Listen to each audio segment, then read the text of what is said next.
हर किसी को अपनी जिंदगी में एक सोलमेट की तलाश रहती है और जब सोलमेट की बात हो तो अक्सर लगता है कि वो कोई प्रेमी या प्रेमिका होगी। लेकिन अगर मैं आपसे कहूँ कि आपका सोलमेट कोई ऐसा दोस्त हो जिसके साथ आपकी बस प्योर एंड डीप फ्रेंडशिप हो, तो एक बार फिर मूवी स्ट्राइप के पिटारे से एक खूबसूरत कहानी 2023 की साउथ कोरियन मूवी सोलमेट, जो 2016 में बनी चाइनीज मूवी का ही अडेप्शन है। डायरेक्टर मिन योंग गुन, IMDb 7.4। दोस्तों, अगर अभी तक आपने के ड्रामा 2.0 को सब्सक्राइब नहीं किया है तो फटाफट से कर ले। अलग अलग ड्रामा वेब सीरीज सुनने के लिए अभी सब्सक्राइब करें के ड्रामा 2.0 को। लिंक नीचे डिस्क्रिप्शन बॉक्स में है। अब कहानी सुनते हैं। कहानी शुरू हुई मिसो नाम की एक लड़की से। उसे किसी आर्ट एग्जीबिशन से इनवाइट किया गया है। फिर आर्ट एग्जीबिशन की एक कर्मचारी महिला ने उसे एक बड़ी और बेहद ही खूबसूरत पेंटिंग दिखाई जिसे हायून नाम की एक लड़की ने बनाया है। उस पेंटिंग में मिसो की ही तस्वीर बनी हुई है, जो कि इतनी ही असली लग रही है कि मानो अभी पेंटिंग में बनी वो मिसो बोल उठेगी। उस पेंटिंग को देख एग्जीबिशन के ऑर्गेनाइजर उसे बनाने वाले से मिलना चाहते हैं, लेकिन उनके पास हायून से संपर्क करने का कोई जरिया नहीं है, ना ही फोन नंबर है और ना ही कोई पता। इसके बाद उस महिला ने उसे कुछ ब्लॉग्स आर्टिकल भी दिखाए जिसमें हायून ने मिसो के बारे में बहुत सारी कहानियां लिखी है। पर मिसो ने उस महिला को साफ बताया कि उसकी अभी हायून से कोई बातचीत नहीं है और वहां से जाने लगी। तभी लिफ्ट के सामने उसकी हान नाम के एक लड़के से मुलाकात हो गई। वो दोनों एक दूसरे को पहले से जानते हैं। हान भी उससे हायून के बारे में ही पूछता है, मगर मिसो को बड़े ही दुख के साथ बताना पड़ा कि वो हायून के बारे में कुछ नहीं जानती। घर पहुंचकर वो सारा रात हायून के बारे में ही सोच रही है और फिर हायून के द्वारा लिखा ब्लॉग्स पढ़ने लगी। ब्लॉग्स में उसने अपने बचपन की यादों को कहानियों के जरिए लिख रखा है और इसी के साथ कहानी अतीत साल 1978 में पहुंची। एक क्लासरूम है जहां एक बच्ची ड्राइंग बना रही है। यह हायून है। थोड़ी देर बाद क्लासरूम में एक नई लड़की आई। टीचर ने मिसो नाम से सबसे उसका परिचय करवाया। हायून के बगल वाली सीट खाली थी। उसने उसे वहीं बैठने को दिया, लेकिन वो चेयर में बैठने के बजाय दौड़कर सीधा क्लासरूम के बाहर निकल गई। क्लास खत्म होने के बाद हायून मिसो का बैग देने उसे ढूंढते हुए एक जगह पहुंची जहां मिसो किसी एक ऊंची जगह पर अकेली खड़ी थी। उसने हायून को ऊपर की ओर बुलाया और तब हायून ने बताया कि उसे एक्रोफोबिया है, यानी ऊंचाई का डर, और वो ऊपर नहीं आ सकती। ये सुनकर मिसो उसका साहस बंधाते हुए बोली, डरो मत, मैं हूं ना, अपने डर पर काबू करना सीखो। उसकी बातों से आखिरकार हिम्मत कर हायून ऊपर उठ गई और यही पहली बार वो दोनों एक दूसरे से परिचित हुए। बहुत ही कम समय में दोनों अच्छे दोस्त बन गए। फिर हायून उसे अपने घर लेकर जाने लगी। रास्ते में उन्हें बारिश में भीगा एक बिल्ली का बच्चा दिखा और उसे भी वो अपने साथ ले आए। घर पहुंचकर वो उस बिल्ली के बच्चे की खूब देखभाल कर रहे हैं। रात हो गई। मिसो ने वही नहाया। रात के डिनर में ब्रोकली बना है जो मिसो को बिल्कुल नहीं पसंद, तो वो गाजर का बना नया डिश खाती है और दूसरी तरफ हायून को गाजर नहीं पसंद, उसे ब्रोकली पसंद है। डिनर करने के बाद मिसो की माँ उसे लेने आई। वो मिसो पे बहुत गुस्सा होती है। तुम्हें अंदाजा भी है मैं कितनी परेशान हो गई थी, ऐसे बिना बताए किसी के घर में चली गई और मैं यहाँ पता नहीं कहाँ कहाँ ढूंढती फिर रही थी तुम्हें। मिसो ने मायूसी में कहा, माँ मुझे ये नई जगह, नया स्कूल बिल्कुल अच्छा नहीं लग रहा और मैं बहुत उदास हूँ। कहकर उसने एक तरफ मुंह घुमा लिया और चुपचाप बैठी रही। दूसरे दिन मिसो दोबारा हायून के घर चली गई। हायून उसी बिल्ली के बच्चे की एक बहुत ही सुंदर स्केच बना रही है जो कि एकदम असली की बिल्ली लग रही है। मिसो ने पूछा, क्या बड़े होकर तुम एक आर्टिस्ट बनना चाहोगी? जवाब में उसने कहा, नहीं, मैं आर्टिस्ट नहीं बनूंगी। स्केच करना तो मेरी एक हॉबी है जो मुझे बहुत पसंद है। फिर उसने मिसो को भी बिल्ली का ड्राइंग बनाने को कहा और उसने उसकी बहुत ही खराब सी ड्राइंग बनाई, जिसे देखकर दोनों खूब हंस पड़े। अब मिसो का हायून के यहाँ रोज का आना जाना हो गया। दोनों साथ में खेलते, खाते और कभी कभी तो साथ सो भी जाते। ऐसे ही समय बीतता चला गया और दोनों बड़े हो गए। अब दोनों हाई स्कूल में हैं। एक दिन मिसो ने ड्राइंग क्लास से हायून को मैसेज किया, किसी तरह कोई बहाना बनाकर जल्दी आज क्लास बंक करो, बाहर मैं तुम्हारा इंतजार कर रही हूँ। हायून ने भी सर्दी जुकाम का बहाना बनाकर स्कूल से छुट्टी ले ली। अब मिसो उसे एक गेम्स कॉर्नर में ले गई। वहाँ दोनों के खूब मस्ती करने के बाद फिर वो एक पार्लर में घुसे। वो हायून को कान छिदवाने लाई है। उसे पता है कि हायून को बहुत डर लगता है, इसीलिए मिसो उसे बड़े ही चालाकी से यहाँ लाई है। पर वहाँ गलती से मिसो के हाथ से कोई सामान नीचे गिरकर टूट गया।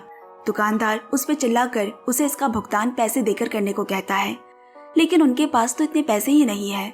माफी मांगने के बजाय मीसो उससे झगड़ा और उल्टा फुल्टा बोलकर दोनों वहां से भाग खड़े हुए। इस तरह की छोटी मोटी बदमाशियां दोनों करते रहते। अब रात का समय, मीसो हायुन के घर पर ही डिनर कर रही है। असल में नौकरी के सिलसिले में उसकी माँ को यहाँ से शिफ्ट होना पड़ा, लेकिन मीसो और जगह नहीं बदलना चाहती और वो माँ से जिद करके यही हायुन के साथ रह गई। मीसो एक हॉस्टल में रहती है। डिनर के बाद मीसो हायुन को अपने हॉस्टल ले आई और फिर हायुन के उसी छेद वाले कान में दवाई लगाती है। देर रात दोनों बात करते करते सो गए।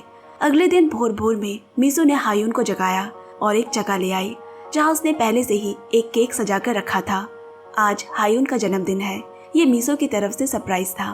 फिर उसने तोहफे में उसे कान की बालियां दी, पर हायुन का तो एक ही कान में छेद हुआ था, इसीलिए एक उसने खुद पहनी और एक मीसो को पहना दी। अब दोनों बैठे बैठे अपनी जिंदगी, अपने करियर को लेकर बातें करते हैं। मीसो का सपना है अलग अलग देश विदेश घूमना, जहाँ वो अपने साथ हायुन को भी ले चलेगी। हायुन बोली, तुम्हें तो पता ही है कि मुझे ऊंचाई से डर लगता है और ना मेरा ऐसा कोई भी सपना है, लेकिन मेरे पापा का सपना है मुझे टीचर बनाने का। इसी के साथ उसने मीसो को एक और बात बताई कि वो स्कूल में किसी एक खूबसूरत लड़के को पहले ही नज़र में दिल दे चुकी है और उसे पसंद करती है और वो एक बास्केटबॉल प्लेयर है। अब अगले ही दिन मीसो उस लड़के को देखने प्लेग्राउंड पहुंच गई और फिर उस लड़के से कहा, क्या तुम्हारी कोई गर्लफ्रेंड है? क्या तुम किसी को पसंद करते हो? अगर नहीं तो एक लड़की तुम्हें बहुत पसंद करती है, उसे अपनी गर्लफ्रेंड बना लो, लेकिन उसे कभी चीट, उसका कभी दिल तोड़ना मना है, समझे? अब यहाँ उस लड़के को लगा कि मीसो ही वो लड़की है जो उसे पसंद करती है। अगले दिन हायुन अपने क्लब की टीम के साथ एक रेस्टोरेंट में होती है जहाँ वही बास्केटबॉल प्लेयर भी मौजूद है। दरअसल वो सभी किसी कंपटीशन के लिए वहाँ इकट्ठे हुए हैं और उन्हें एक पार्टनर चूज करना है। हायुन और एक और क्लब का लड़का दोनों पार्टनर्स बनते हैं। अब उसी रात को हायुन ने उसी बास्केटबॉल प्लेयर को डिनर पे एक रेस्टोरेंट में लाई है। दोनों में पहली बार बातें हुई, एक दूसरे के बारे में जाना। लड़के ने अपना नाम हान बताया। फिर हायुन बोली, मैं तुम्हारी एक स्केच बनाना चाहती हूँ, क्योंकि हायुन जैसे जैसे किसी को अपने स्केच के जरिए पन्ने पर उतारती है तब वो उस इंसान को महसूस भी कर पाती है। अब उसने स्केच बनाना शुरू किया और पूरा कंप्लीट हो जाने के बाद उसने हान से अपने दिल की बात भी कह डाली कि वो उसे बहुत पसंद करती है। अब एक बार दिखाता है जहाँ मीसो एक बारटेंडर का काम करती है। हायुन हान को मीसो से मिलाने लाई है। वहाँ बार में मीसो का बॉयफ्रेंड जिम भी मौजूद है। अब मीसो और हायुन के साथ साथ हान भी उनके साथ रहता। तीनों बहुत ही मस्ती मजा करते। एक दिन तीनों घूमने एक जंगल में पहुंचे। वहाँ गुफा के अंदर एक बहुत ही माने जाने वाला पुराना छोटा मंदिर है। कहा जाता है वहाँ प्रार्थना करने से हर इच्छा पूरी हो जाती है। बहुत चलने की वजह से हायुन के पैर दुखने लगे, इसलिए मीसो उसे वहीं बिठाकर गुफा की ओर चली गई। साथ में हान भी है। अब मीसो की नजर हान के गले में लटकती एक लॉकेट पर पड़ी। हान ने बताया, ये एक बहुत ही खास तरह का तावीज है, इसे बुयोगजमो कहते हैं। ये मुझे मेरी दादी ने दिया था। बचपन में मुझे एक बहुत ही जानलेवा बीमारी हो गई थी, मरने जैसी हालत थी, और तब यही तावीज ने मुझे बचाया, जो किसी दवाई की तरह काम करती है, और मैं ठीक होने लगा। बात करते करते दोनों काफी नजदीक आ गए और हान ने मीसो को चूम लिया। अब इसके बाद वापसी में तीनों ही शांत है, कोई किसी से बात नहीं कर रहा। अगले दिन मीसो ने हायुन से मिलकर उसे बताया कि उसने अपने बॉयफ्रेंड जिम के साथ सियोल शहर जाने का फैसला किया है। हायुन उसे आखिरी अलविदा देने आई है और उसके जाने से वो बहुत दुखी है। तभी उसने मीसो के गले में वही हान का लॉकेट देखा, जिसे देख वो बहुत ही हैरान हो गई, लेकिन उसने कुछ नहीं कहा। यहाँ सियोल में मीसो ने एक अपार्टमेंट भाड़े में लिया है। वो हायुन को खत लिखकर घट रही सारी बातें बताया करती। उसने बताया कि अभी मैं जिम के साथ एक बार में काम करती हूँ और साथ ही साथ ड्राइंग क्लासेस भी ले रही हूँ, लेकिन एक साथ इतना सारा काम मैं ले नहीं पा रही। खत के जवाब में हायुन ने लिखा, मैंने जिस नए कॉलेज में एडमिशन लिया है वहाँ मुझे बिल्कुल भी अच्छा नहीं लग रहा। अब यहाँ दूसरी तरफ एक दिन मीसो ने बार में जिम को किसी दूसरी लड़की के साथ देखा। उनका अफेयर चल रहा है। मीसो का दिल टूट गया और वो वहाँ से चली गई।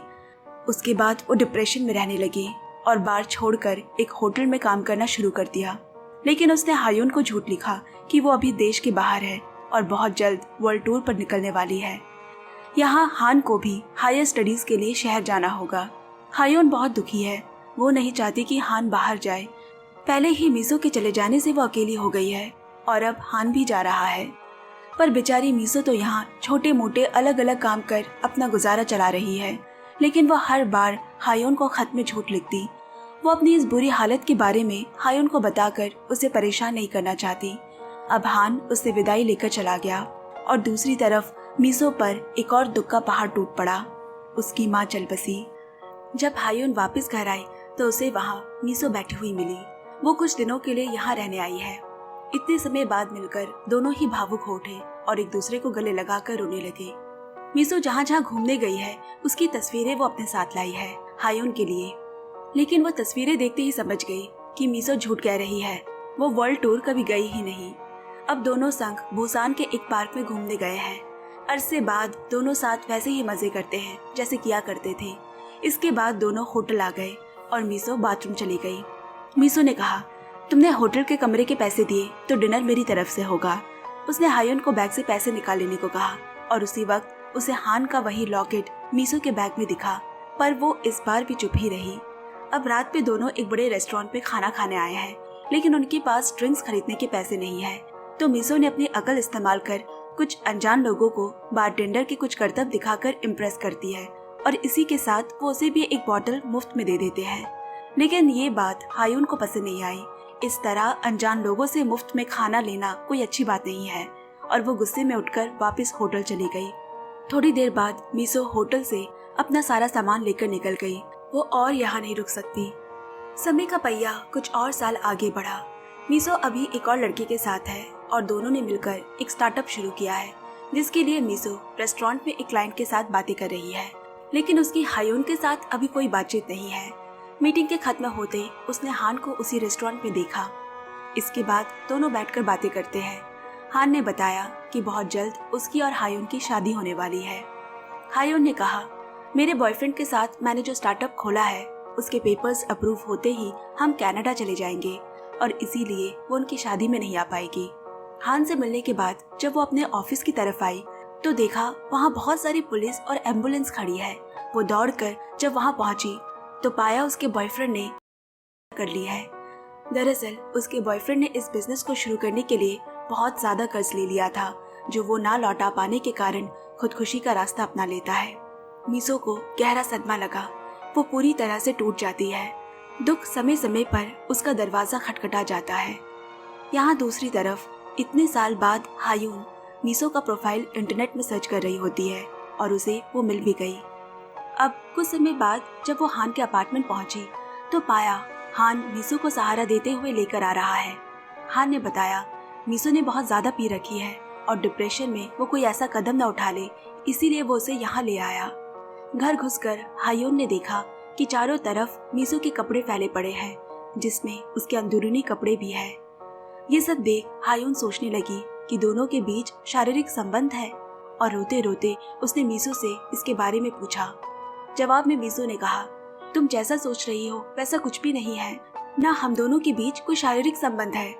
यहाँ हायोन बस रोई जा रही है और कहती है, मीसो का इस दुनिया में अपना प्यार करने वाला कोई नहीं है। सबने उसका इस्तेमाल किया है, लेकिन बस मैंने ही उसे निस्वार्थ होकर प्यार किया और मैं ही उसकी एकमात्र दोस्त हूँ। हायोन एक बहुत बड़ी गलतफहमी की शिकार है, जिससे उनके बीच ये झगड़ा इतना बढ़ गया। अब वो दिन दिखाया गया जब तीनों जंगल गए हैं। क्यों वो लॉकेट हायोन के पास है, कैसे उसे वो मिला? असल में उस दिन गुफा में जब हान मीसो को किस करने जा रहा था, तब मीसो ने उसे ये करने नहीं दिया और गुस्से में वहाँ से निकल आई। उस लॉकेट को लेने का मुख्य वजह यही था कि मीसो ज्यादा दिनों तक जिंदा रहना चाहती थी, क्योंकि एक बार हायोन ने उससे कहा था कि तुम्हें 100 साल जिंदा रहना होगा और चाहे तो मेरी भी उम्र ले सकती हो। अब कहानी आज में आ गई। मीसो के साथ एक बच्चे को भी देखते हैं। शायद मीसो की शादी हो गई है और दूसरी तरफ हान एक मशहूर डॉक्टर बन चुका है। अब कहानी एक और बार अतीत में चली गई। हान हायोन को अंगूठी देकर उसे दोबारा शादी के लिए राजी करवा रहा है और हायोन राजी हो गई। दोनों कुछ दिन साथ में रहने का तय करते हैं। एक दिन हान ने हायोन से कहा, मुझे दोबारा सियोल जाना पड़ेगा अपनी पढ़ाई पूरी करने के लिए। हायोन ने पूछा, तुम्हें सियोल शहर ही जाकर क्यों पढ़ाई करनी है? इतने उतावले क्यों हो वहाँ जाने के लिए? हान बोला, क्योंकि मेरा सपना है एक बहुत बड़ा डॉक्टर बनने का, और ये तभी मुमकिन है जब मैं बड़े शहर से पढ़ाई करूँगा। अब हायून ने भी उसे अपने सपने के बारे में बताया कि वो कभी टीचर नहीं बनना चाहती थी। टीचर बनने का सपना तो उसके बाबा का था। दरअसल मेरा सपना है एक बहुत बड़ा पेंटर बनने का। हायून अभी एक टीचर है और उसने फैसला किया है टीचिंग करियर छोड़कर दोबारा पेंटिंग करियर पर ध्यान देने का।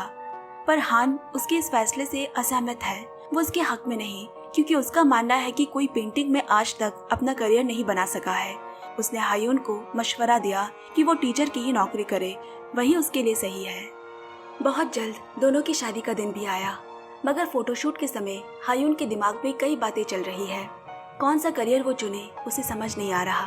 क्या हान की बात मानकर एक टीचर बनकर घुटती रहे या फिर खुद के सपनों की उड़ान भरे?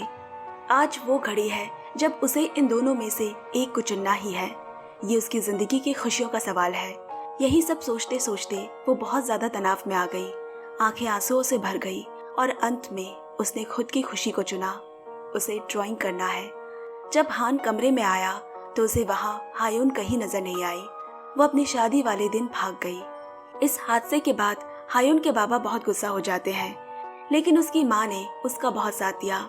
उसे हिम्मत दी कि अपने मन की बात सुनने से बड़ा फैसला और कुछ नहीं हो सकता। तुमने जो किया वो बिल्कुल सही है। तुम्हें पूरा हक है अपनी जिंदगी के फैसले लेने का, जिसमें तुम्हें खुशी मिले। अपनी माँ से इस तरह की बातें सुनना हायून के दिल का बोझ काफी हल्का हो गया। पहली बार हायून सियोल शहर अपने सपनों की ओर उड़ान भरती है और वहाँ वो उसी अपार्टमेंट को भाड़े पर लेती है जहाँ एक समय पर मीसो रहा करती थी। और एक दिन वो खुद मीसो से मिलने गई। मीसो अभी अपने कलीग्स के साथ एक फ्लैट में रहती है। वो यहाँ सियोल में हान को देखकर बहुत खुश हो गई और उसे अपने फ्लैट सबसे मिलाने लेकर आई। एक दिन हायून ने फैसला किया कि वो वर्ल्ड टूर के लिए निकल रही है, अलग अलग खूबसूरत देश जगह घूमने।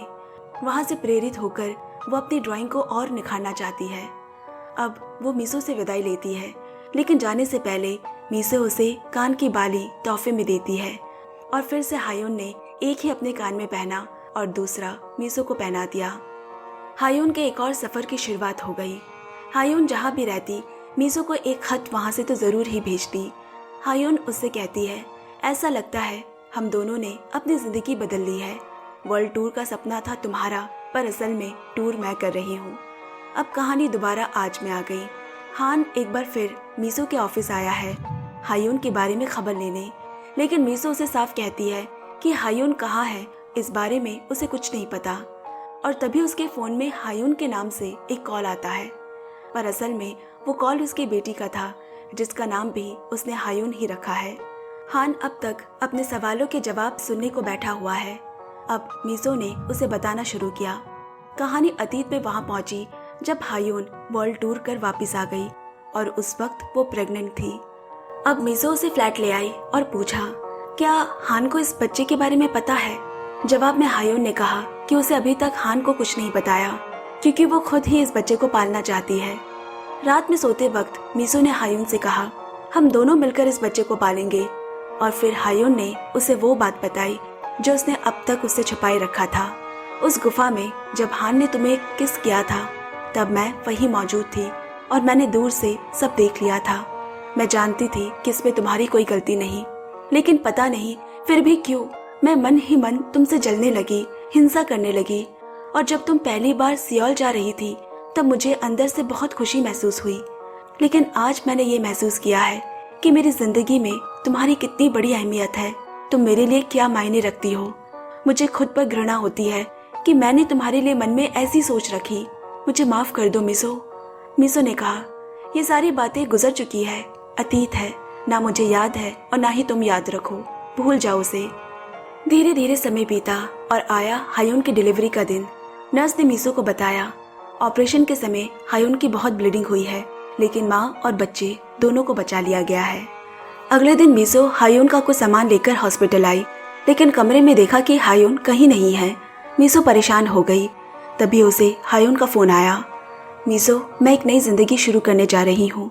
तुमने मुझसे वादा किया था कि तुम मेरे बच्चे का लालन पालन करोगी, इसीलिए मैं अपने बच्चे की जिम्मेदारी तुम्हें सौंपती हूँ। और इसके बाद हायून हमेशा के लिए कहीं चली गई। तब से हम दोनों के बीच कोई बात, कोई संपर्क नहीं है। ये सारी बातें अब तक मीसो हान को बता रही है। हान वापस लौट गया, लेकिन सच वो नहीं था जो मीसो ने हान से कहा। सच इससे कहीं ज्यादा दर्दनाक और रुला देने वाली है। असल में डिलीवरी के दिन हायून का हद से ज्यादा खून बहने के कारण वो बच ना सकी, उसकी मौत हो चुकी थी। हायून की मौत की खबर सुनकर मीसो पूरी तरह से शॉक्ड हो गई। वो अब इस दुनिया में नहीं रही, इस हकीकत को मानना ही उसके लिए दिल छलनी कर देने जैसा था। उस दिन से मीसो हायून की बेटी का लालन पालन कर रही है। उसके साथ रह रही बच्ची मीसो की नहीं बल्कि हायून की बेटी है, और ना ही मीसो ने शादी की है। अब हॉस्पिटल के रजिस्टर में फॉर्म भरते वक्त मीसो के आंसू रुक नहीं रहे, क्योंकि जिस उम्र में हायून की मौत हुई थी तब वो सिर्फ 27 साल की थी। इसके बाद हायून के घर जाकर उसका सामान समेटते वक्त उसे उसी का दिया वो तोहफा दिखा, जिसे देख वो एकदम से फूट फूट कर रोने लगी। अब मीसो हायून की माँ के पास उसकी मौत की खबर लेकर आई। माँ का गम एक माँ ही जानती है। उसने मीसो से कहा, सियोल में रहते वक्त वो एक अपार्टमेंट में रहती थी। वहाँ उसका कुछ सामान पड़ा है जिसमें कोई आवश्यक चीजें भी हो सकती है। तुम एक बार वहाँ जाकर देख आना। अब उसने अपार्टमेंट का पता निकाला और पता चला कि वो उसी के पुराने अपार्टमेंट पे रहती थी। यहाँ उसे एक पेंटिंग दिखी जो हायून ने आधी बनाई हुई है। पेंटिंग में उसने मीसो को बनाया है और फिर मीसो ने खुद बनाकर उसे पूरा किया और हायून के नाम से आर्ट एग्जीबिशन में भेज दिया। उसकी ब्लॉग्स के आर्टिकल्स भी हायून नहीं बल्कि मीसो ही लिखा करती थी। कहानी के अंत में मीसो हायून की बेटी को लेकर उसी आर्ट गैलरी में वापस आई। असल में उसने और भी कुछ ड्राइंग्स बनाकर हायून के नाम से आर्ट एग्जीबिशन में भेजा था, जिसे आर्ट गैलरी में लगाया भी गया है। उन बनाई तस्वीरों के साथ ही ये खूबसूरत कहानी भी यहीं खत्म हो जाती है। हायून और मीसो सिर्फ दोस्त नहीं थे बल्कि एक सोलमेट थे। वो कहते हैं ना, जिनका रिश्ता जिस्मों से नहीं दिल से जुड़ा होता है। हायून अपने सपनों को पूरा नहीं कर सकी, लेकिन उसकी दोस्त मीसो ने उसे ही अपना सपना बना लिया और उसे पूरा भी कर रही है। ऐसी दोस्ती के हकदार तो सभी हो सके और उन्हें उनकी कद्र हो, मैं यही दुआ करूंगी। अब इजाजत दे, फिर मिलेंगे। धन्यवाद।